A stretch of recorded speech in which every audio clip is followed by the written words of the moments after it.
Alright guys, welcome back. Another day. Wednesday afternoon. Yes.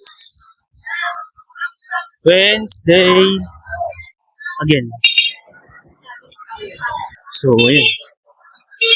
Isang magandang Miyerkules ng hapon sa inyo lahat. Grabe. Pabago-bago ang panahon. Ganda sikat ng araw kayo ng umaga, pero pag tanghali, umulimlim. At yun, hindi na kinalaunan na umulan din ang bahagya, pero saglit lang. At tapos ito, ayun. Umaraw na naman ulit. Kaya unstable talaga ang weather sa Pilipinas. Uulan na araw, uulan na araw. Kaya, nagkakaroon ng sakit ng mga tao. Ang kaso, kumbaga. Kasi sigaw ng araw, mabubuhusan ng ulan. Hindi pa sa mga lumabog ng tao. So, ayun. Kumusta ang araw nyo guys? Despite of unstable weather. Yun. Bibili na tayo ng sa Super 8 ng ating panghapunan. Yan. Para mamaya pag-uwi ko, diretso tulog na. May pasok na mamaya 11 p.m. Time check. 4:05 na hapon. Tatawag naman ako hapon. Kagabi. Day up. After ng namin, pagbisita sa pisa namin ng bagong pangalan. Sa upang Muntinlupa. Ang weird ng dun. Ng Kali Abnoy, Kali Aswang. Ang kulit Kahit ako na hindi ko alam kung nagagulbihati ako o nabibindang. Ang kulit ng mga state. Sa Kupang, yun. So, yan. Mamimili na tayo sa Super 8 ng ating panghapunan. Hindi naman magalbo. Yung sapat lang sa gabing ito at sa aking duty. Siyempre, night shift tayo. Hindi natin may iwasan ng magutom. Kaya yun. Pag-break time ko yun, natutulog ako tapos o kaya pag ginagawa ako, natutulog ako pag-break. Minsan, kumakain din ako para manabalan yung ito.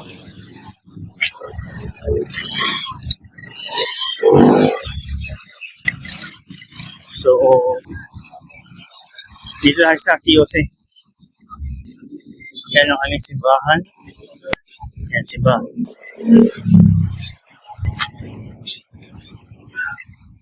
Yun. So, yung mga night shift duties dyan, anong ginagawa niyo kapag kayo ay naka-duty sa gabi? Mga specifically mga call center.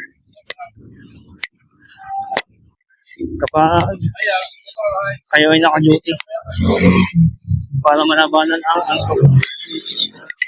Siyempre, nasa mabang kayo majority. Probably, kumakain kayo. Well, pag hindi nakakaya ng antok natutulog kapag break time. So, yun. Mamaya na lang guys. Pupunta na ako Super 8. Have a great day. Yun, so guys. Yun, welcome back. sa Samilong. Yun, nakauwi tayo. After ng ating pamibili sa Super 8 at saka sa Talipapanan. So, yun. Yun, galing sa duty sa concert sa gabi. Yun. Ano po nga yung mga ginagawa para malabanan nun ang inyong antok. So, yun. As I mentioned a while ago kanina, yun, para labanan ko yung antok ko. Yun, kumakain ako. Siyempre yun, yung makape.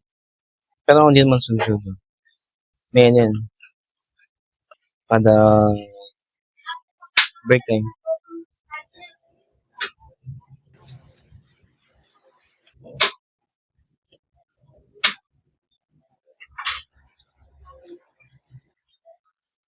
So, ayun. And then,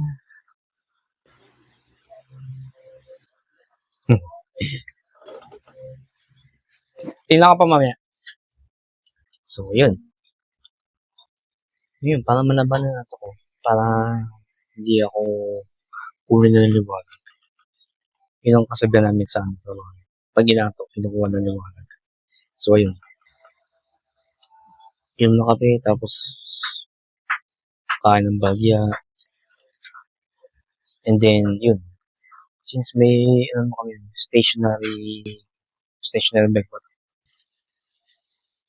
Bike pero walang handle. Basta yun. Exercise lang. Habang hindi na, para hindi antokin. Tapos yung tayo, a little bit of stretching. Yun, para hindi antokin. Minsan, pag di nila kaya, yun, pag break time ko, doon ako natutulog.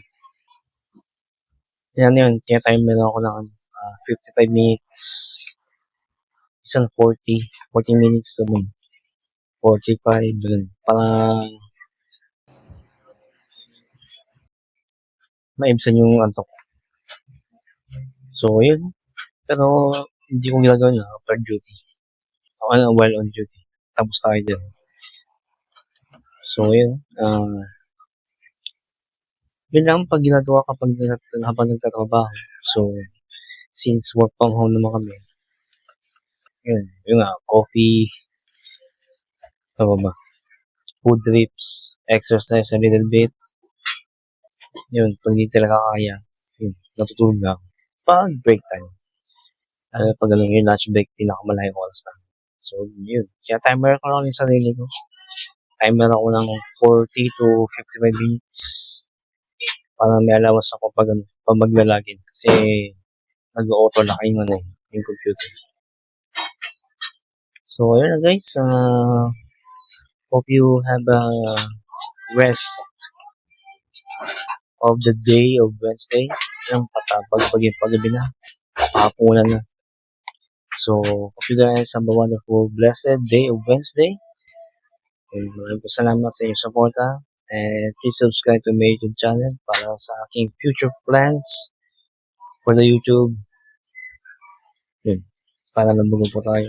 May bago po na kayo kaalaman sa aking daily life experiences. So, maraming salamat guys. And God bless us all. Mga power to